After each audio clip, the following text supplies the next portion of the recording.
What is ischemia-reperfusion injuries, hidden danger in cryogenic thawing? Imagine trying to wake up a frozen body and suddenly facing a hidden threat that could undo all your careful preservation work. That's what happens with ischemia-reperfusion injury during cryogenic thawing. When a body is frozen, blood flow stops, and cells are starved of oxygen. This is called ischemia. It can happen during the time after death or if cooling isn't done quickly enough. When the body is warmed up and blood flow resumes, that's reperfusion. It sounds like a good thing, right? But it's actually a tricky process that can cause serious damage.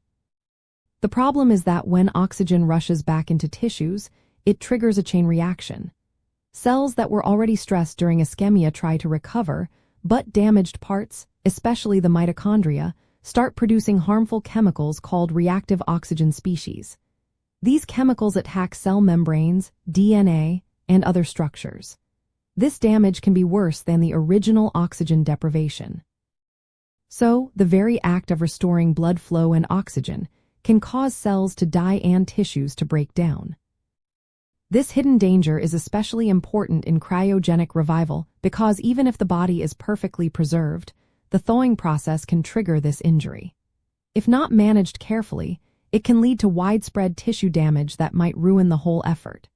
Scientists are working on ways to prevent this, like using special solutions that protect cells, cooling tissues slowly, or controlling the rate of warming. Some are even experimenting with freezing tissues in a glass-like state called vitrification, which reduces ice formation and cell stress. The challenge is that the longer a body stays without oxygen, the more vulnerable it becomes to ischemia-reperfusion injury. If the thawing process is rushed or not carefully controlled, the injury can cause irreversible damage. That's why future technologies aim to develop safer ways to warm tissues, minimize inflammation, and protect mitochondria. The goal is to make revival safer so that, when the future finally arrives, waking up a preserved body doesn't turn into a nightmare of tissue destruction. This hidden danger reminds us that, sometimes, the very process meant to bring life back can threaten to undo it.